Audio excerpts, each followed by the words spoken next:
I wasn't never with the cool kids club, the who's. I wasn't never with the parties where the got the shades on inside and I don't even trust with shades inside. I don't even play like that. What you got shades on for? Look in my face, nigga. Real talk. Got the shade. There's a look. They got like the color tint to them. Them type with the hats on and them type of, man, I'm not with all that. Rappers, they're all so tough until you hear their real name. Yeah, or until you see them at a puffy party. Oh. Then they're not tough no more. I'm surprised that the rap game is still alive because the masculinity that the rappers are supposed to portray. Meek Mills and Puff was a little too friendly. Anytime two rappers or two people in the industry come dressed up alike on more than one occasion, listen here, man. My dudes in Philly, I got some real strong dudes in Philly. They don't. From the outside, the music business looks almost impossible to resist. Sold-out arenas, designer chains, private jets, endless attention, and millions of people chanting your name. But behind that polished image, artists have spent years hinting at a side of the industry that rarely makes it onto the stage. That conversation became louder when Terrence Howard started publicly discussing what he believes happens behind closed doors. Around the same period, DaBaby's career began facing major changes, prompting fans to connect his story with other artists such as Meek Mill and Petey Pablo. Suddenly, what once looked like isolated incidents started feeling like part of a larger conversation. Now, let's be clear, much of what's circulating online remains rumor and speculation. There are no court rulings establishing some organized ritual humiliation system. But when multiple artists describe blacklisting, pressure, career setbacks, and unexplained industry silence, it's natural for people to start asking questions. Is this simply a ruthless business protecting its interests, or could there be a deeper culture of control? That's what we're breaking down today. No wild accusations, just the claims, the documented events, and the reasons so many fans believe certain young rappers can be elevated one moment and pushed aside the next. And Terrence Howard's comments became one of the biggest reasons this conversation exploded. Howard has never been shy about challenging Hollywood, but in recent interviews, he went even further. He described what he believes can be a deliberate humiliation tactic within entertainment, comparing it to a form of psychological conditioning. In his view, powerful figures may test someone's pride, boundaries, and willingness to submit before deciding whether they're truly allowed into the inner circle. Rappers, they're all so tough until you hear their real name. Yeah, or until you see them at a puffy party. Oh. Then they're not tough no more. I'm surprised that the rap game is still alive because the masculinity that the rappers are supposed to portray. According to Howard, some of the industry's most exclusive rooms can come with uncomfortable expectations. He has described being invited into elite spaces where the situation initially appeared professional, but something about the underlying circumstances didn't feel right. He has also spoken about Sean Combs, claiming that one particular offer crossed a personal boundary, which ultimately led him to walk away. Howard's argument is that saying no may come with consequences that aren't immediately visible. Opportunities can disappear quietly, phone calls can stop coming, and relationships that once seemed promising can suddenly change. He has connected that experience to stories he's heard from other artists who allegedly felt pressured to enter uncomfortable environments as a way of proving their loyalty. But there's an important distinction here. These claims have not been established in court, and they shouldn't automatically be treated as proven facts. The bigger point Howard keeps returning to is power and psychological control. His theory is that humiliation can damage a person's confidence and make them more dependent on the people controlling the opportunity. Once someone begins believing they have no other way forward, saying no becomes much harder, and that's where, according to Howard, the real power begins. But when you lose your man card, that's the only thing I can think of. You lose your damn man card. What is that? What do you mean by that? You give up your ability, your right to being a man. A man don't take it, a man gives it. So when you give up that man card, you don't get that back. Are you saying what I think you're saying? No, I'm saying what I'm saying. You don't get that back. You come into this world as a man one time. You give up that right for anything, for fear of being hurt, fear of somebody doing something, for wanting to gain something. When you give up that man card right, you lose some spiritual energy that It's always been pushing through. Like if a woman gives up her womanly right of being a mother and taking care of her family and do all those things, when you give up those things, but when you give up your manhood, I've never seen somebody recover from it.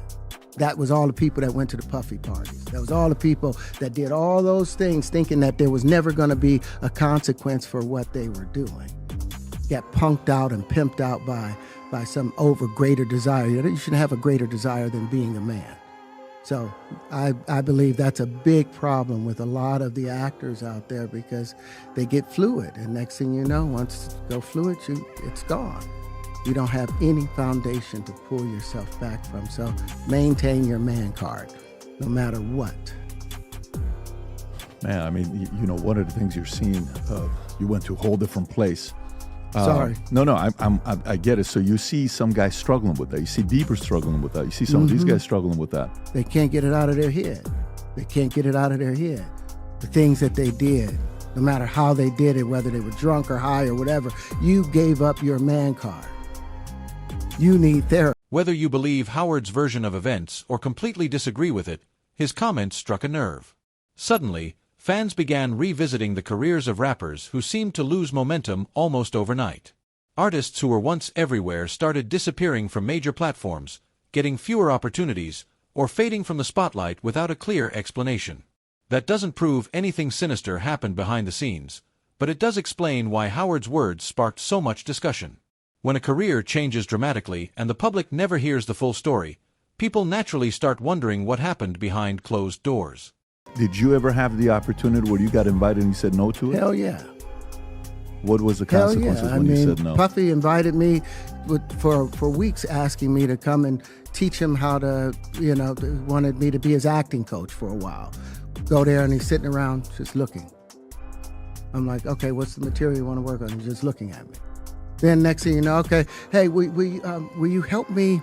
I want to hear your music. So I come over there and I play the music. And he's sitting there, just looking at me, like waiting. Okay.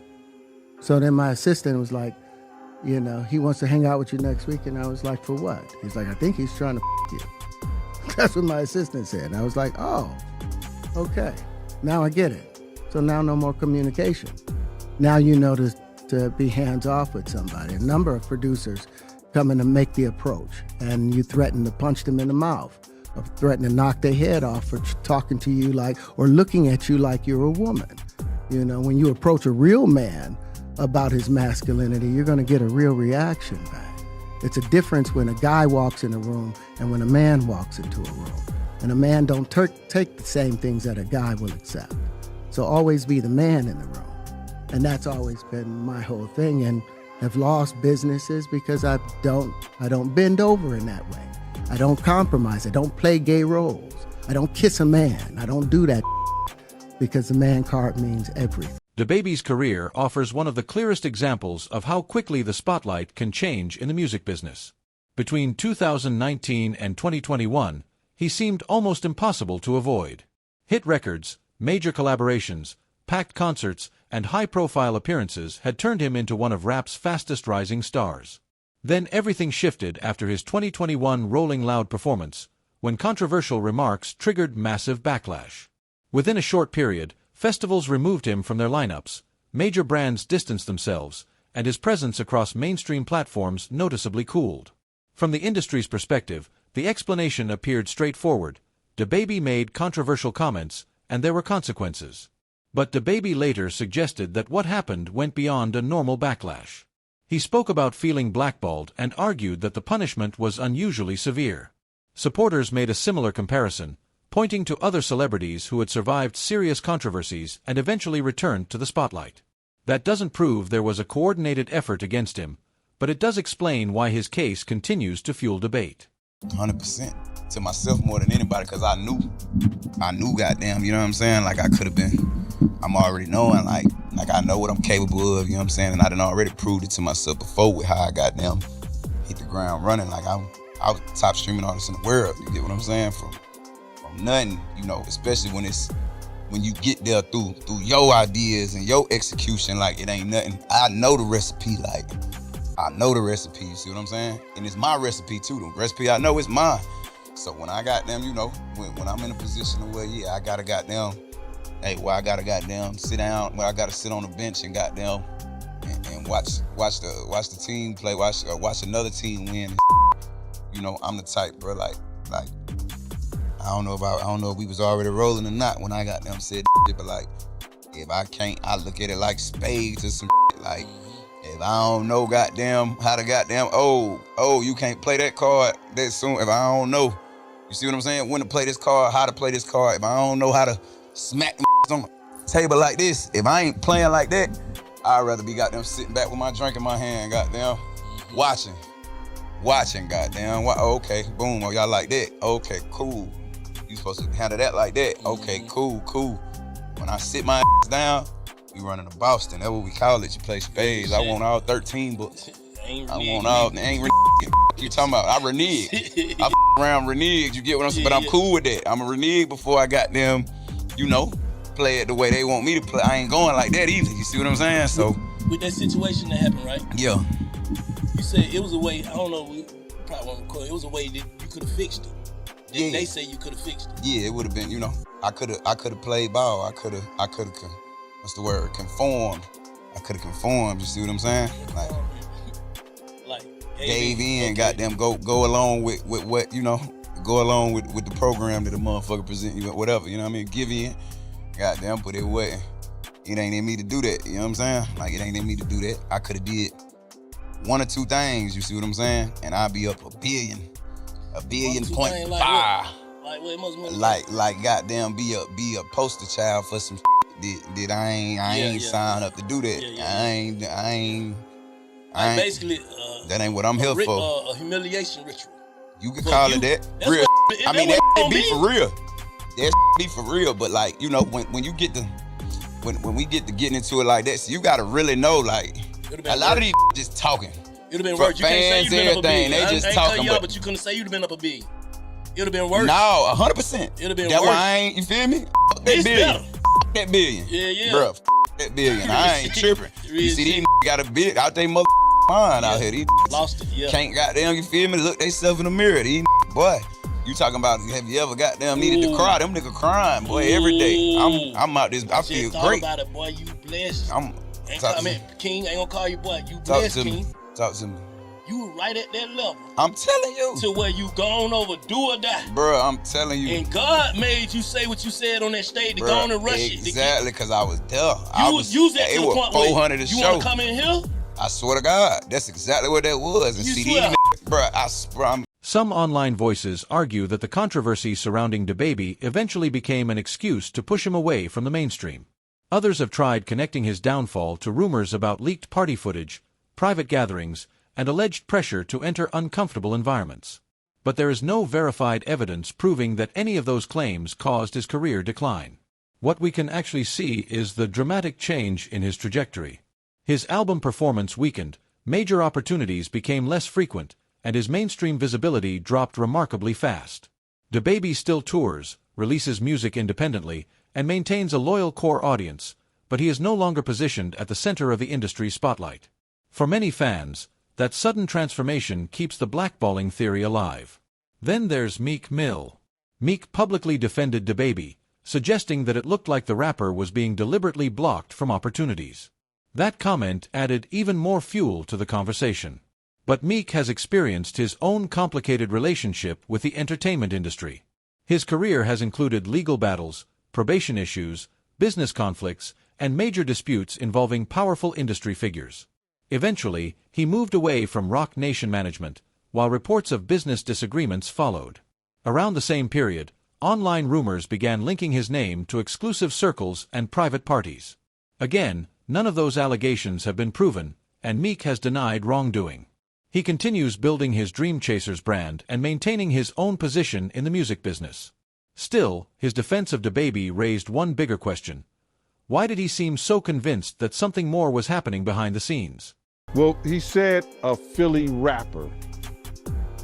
You understand? And it was redacted in the paperwork to that because, first of all, it had Meek Mills, it had Stevie J, they had redacted their names, and they had Usher, and they redacted their names and just said a performer of the Super Bowl and a Philly rapper. Everybody kind of knew back in the day that Meek Mills and Puff was a little too friendly. Anytime two rappers or two people in the industry come dressed up alike on more than one occasion, my man, listen here, man. My dudes in Philly, I got some real strong dudes in Philly. They don't play that shit. And they probably embarrassed for the fact to see that Meek Mills, one of the street guys that came out of there, got caught up in this Hollywood, whereas that he's dressing the same, he dressing like Diddy, hugged up with Diddy. I think that Lil Rod know a lot of, but I know this. Two men dress alike, it's just like two men laying down. When they both get up, they both homos. And that's real talk, bruh. My man, you go to a party, dog, and the got the same shirt you got on, I'm taking my shirt off. I'm walking around in a t-shirt. And then, not to blow Meek Mills up out the water or anything like that, it was said that they checked his Google search and all that, and he was searching for some online gay and all that other like that. Oh, wow. That's crazy, bro. But listen, those are what, you know, it's crazy that money, that lifestyle, and you trying to fit into something get you. These guys never set out to do all this. Meek Mills, when he got into the game, he didn't set out to be questioning about his manhood with Diddy. But he put himself in that position. Even so, Meek's complicated history keeps his name connected to this wider discussion. Some fans argue that artists carrying legal or financial vulnerabilities may be easier for powerful people to pressure or control. Others take a much simpler view, saying Meek's setbacks can be explained by business conflicts, personal decisions, and mistakes from earlier in his career. What keeps the conversation alive, however, is the timing. Whenever discussions about loyalty, influence, and control inside the music industry resurface, fans inevitably look toward rappers who experienced sudden tension with powerful executives or unexpected changes in their careers. Meek is still active, independent, and deeply involved in music, so there's no evidence that he's been pushed completely out of the industry. But the speculation surrounding his relationships with influential figures reveals something bigger. The level of distrust among fans has grown dramatically. And once people start questioning whether certain careers were affected by unseen pressure, even ordinary business decisions can suddenly look suspicious. That doesn't make every theory true, but it explains why these conversations refuse to disappear.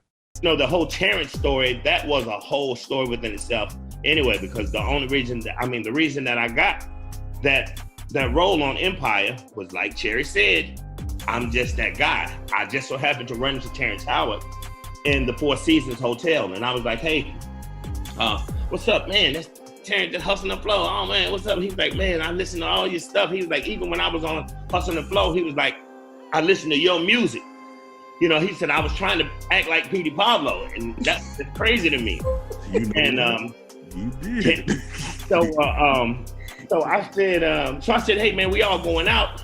What's up? You want to come out? And he was like, nah, man, I'm going through a little something right now, man. I lost my wallet, lost my credit cards and everything, so I'm just going up to my room, man.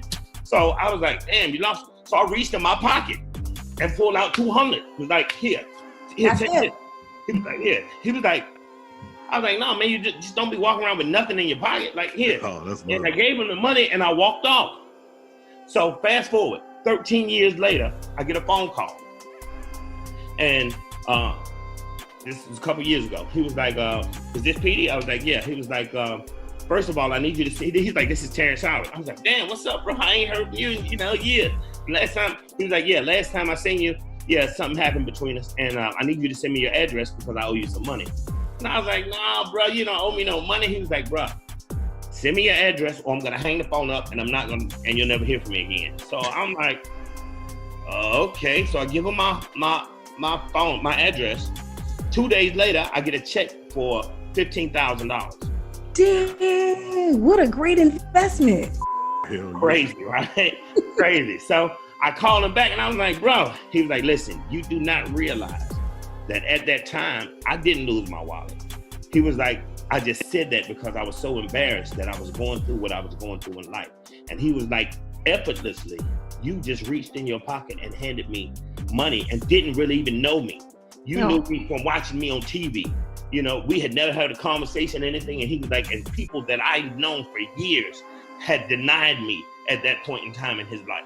And he was like, and he was really in a bad place. He was like, for me to reach in my pocket and effortlessly just do an act of kindness that way, he was like, it changed his thought about life. And I was like, man, that's really crazy. He was like, now we got that out of the way. Now I need you to help me on this empire system. Petey Pablo's career is another case fans often bring up when discussing artists who seem to disappear from the mainstream far too quickly. In the early 2000s, he wasn't just another rapper. He had genuine momentum. Tracks like Raise Up made him a major Southern hip-hop figure, while his personality, energy, and strong radio presence helped keep him visible. Then, in 2010, legal trouble resulted in prison time, and afterward, his mainstream profile gradually declined.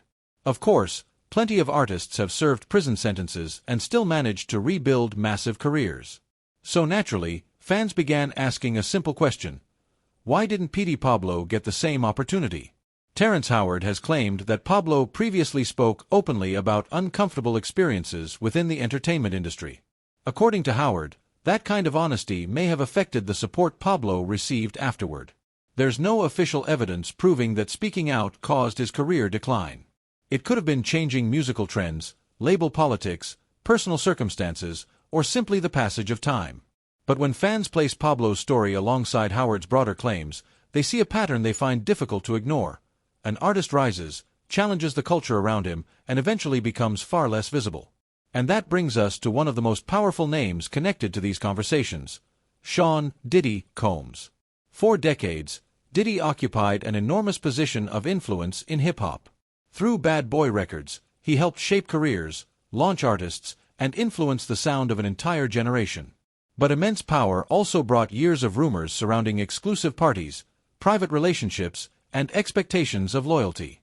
More recently, lawsuits and legal investigations have placed Diddy under intense scrutiny, while online commentators have amplified stories about secretive gatherings and alleged pressure tactics.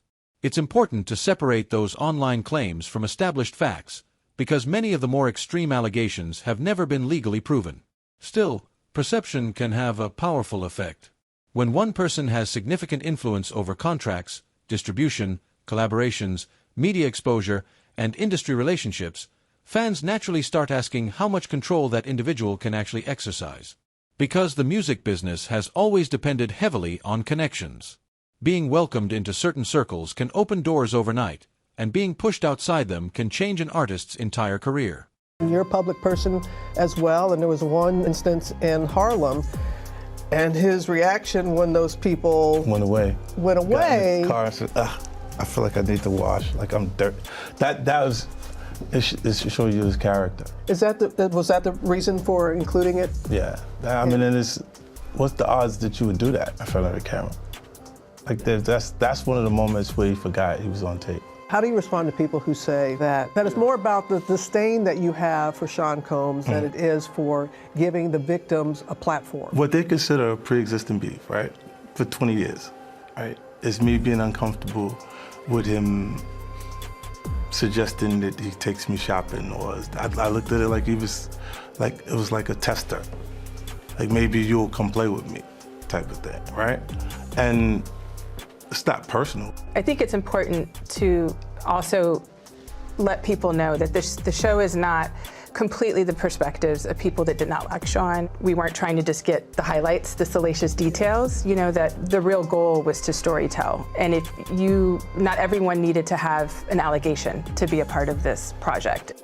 The 4-part series also features 2 jurors from Combs' trial who are speaking for the first time about how they reached their mixed verdict, finding Combs guilty of 2 offenses, but clear of racketeering and trafficking charges, both sharing their thoughts on the relationship between Combs and singer Cassie. Juror 75 describing them as 2 people in love, and Juror 160 saying in part, domestic violence wasn't one of the charges. Cassie, is she a victim in all this? I believe Cassie's a victim in all this because she came in as she's like 18, like 19 years old in the very beginning. After a while, over time, you condition for it. The goal of what the film is trying to do is to let the audience kind of come in to ask questions like, were their decisions colored by certain things, and who got the benefit of the doubt, you know, in that courtroom? Do you think that hip-hop culture was on trial as much as Sean Combs was? Look, if I didn't say anything, you would interpret it as the hip-hop is fine with his behaviors. There's no one else being vocal. So you would look at it and just say, because that mind your business, or let me not say nothing about nothing, or those things, it would allow the entire culture to register as if they're for that behavior. If Sean Combs watches this, what do you think he's going to feel? Like, wow, this is amazing. I think he's going to say this is the best documentary I've seen in a long time. Because you'll see people saying that. I mean, he may feel a different way about pieces and bits of it, but he knows the truth. I think he'll see the truth in it. But whether the rumors are exaggerated, misunderstood, or completely unfounded, Diddy's name remains central to the conversation because of the enormous influence he held for decades. Whenever an artist suddenly falls out of favor, fans naturally start looking toward the people controlling the biggest opportunities. Step back and you'll notice a pattern people keep pointing to. A young rapper rises quickly, gains access to elite circles, and then something changes. Suddenly there's controversy, legal trouble, career setbacks, or a noticeable cooling of industry support. That sequence has become fuel for the humiliation theory. But there's a problem with assuming every pattern proves a conspiracy. The music business is brutally competitive and constantly changing. One mistake can cost an artist millions. Public image carries enormous weight, especially in the social media era. What looks like coordinated punishment could sometimes be nothing more than labels, brands, radio stations, and audiences reacting to controversy. At the same time, powerful gatekeepers absolutely exist. Record labels, executives, radio programmers, promoters, and streaming platforms can influence an artist's visibility. When someone with real power decides to distance themselves from a performer, the consequences can spread quickly. So perhaps the real question isn't whether every extreme theory is true. It's whether we're looking at an organized system of humiliation, or simply a ruthless entertainment business willing to protect its image at almost any cost.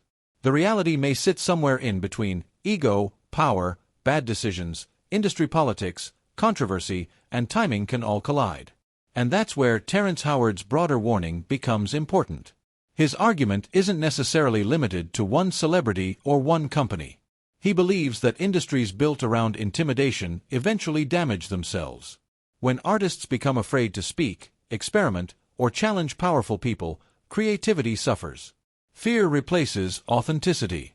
But the industry is changing. More rappers are choosing independence, streaming gives artists direct access to audiences, and social media has weakened some traditional gatekeepers. For the first time, artists have more ways to build careers without depending entirely on a handful of powerful executives. Hollywood's got a problem. There seems to me like there's normal levels of hedonism, i.e. parties, good-looking people hooking up, no big deal. That's what I thought what we were supposed to be doing. Then it seems that there's some other layers to that stuff. How do you aggregate and understand that as a person that's seen more than most people or would know more than most people? Well, like you, I've partied. And most of the times that I was partying and participating in the hedonism, You know, I was judging myself and hating myself at the time. I forgot that as a male, I produce 1,500 sperm per heartbeat as a healthy male. 1,500 sperm per heartbeat based on 1970 rates of sperm production. Today's rates of sperm production is so much lower. I mean, today, it used to be in a healthy ejaculation, it was 250 to 500 million sperm back in 1970. Today, a healthy ejaculation is anywhere from 10 to 15 million sperm. So that's a 2.64% reduction drop per year in sperm production. So if this continues by 2045, there won't be a male on the planet able to produce sperm, and this is all because of the plastics and all of that, but I digress. The point I was making, when I started overindulging, I was doing it because of insecurity.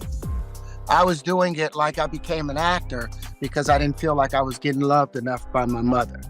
We all come into this business because of some hole we're trying to fill within ourselves. And some people, when they get to a position of great status, and yet they've been taught that they are imperfect, and we're always taught we're imperfect and you're sinners.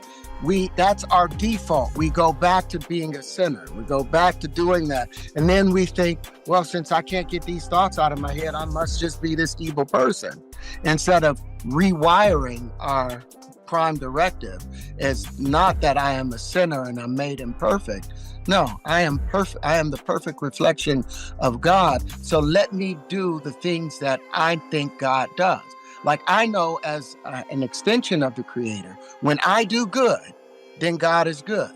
When I do bad, then God works in mysterious ways. And I take God's nature on as a personal thing for myself, whether it's immodest for me to identify myself with the Creator, I don't care, because the Creator told me that I was made in its image. So I hold to that. But when we give it, for a young man, like we're 98.7% identical to chimpanzees and simians.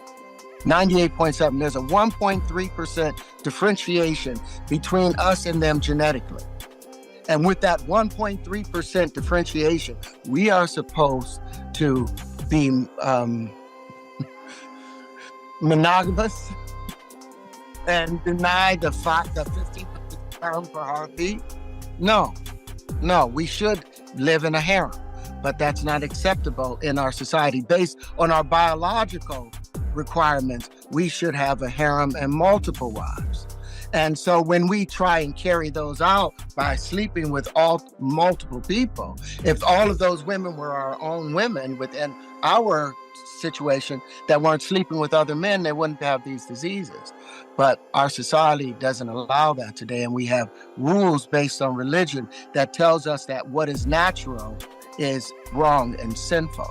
And so you have people that are in high positions that now they're just going to go against everything that makes any sense. And they go the complete hedonistic route. They want to defile, because who they're really defiling, Peter Green told me this a long time ago. Yeah, I don't know if you remember Peter Green, this really great actor. He was in Training Day. He was the one that was like, okay, give me the shot, shoot me, telling Denzel to shoot him. And he took the shot. But we were at the coffee shop on Beverly in West Hollywood. And I was talking to him because I was, all this stuff I was doing to women, and he told me, he said, you know who you're actually doing that to? He said, yourself. He said, the things that's coming out of your mouth, what you're saying to them, you're not defiling them. You're really defiling yourself. Some sacred place that you're destroying. And we do it more greedily because we're trying to destroy that thing that's judging us.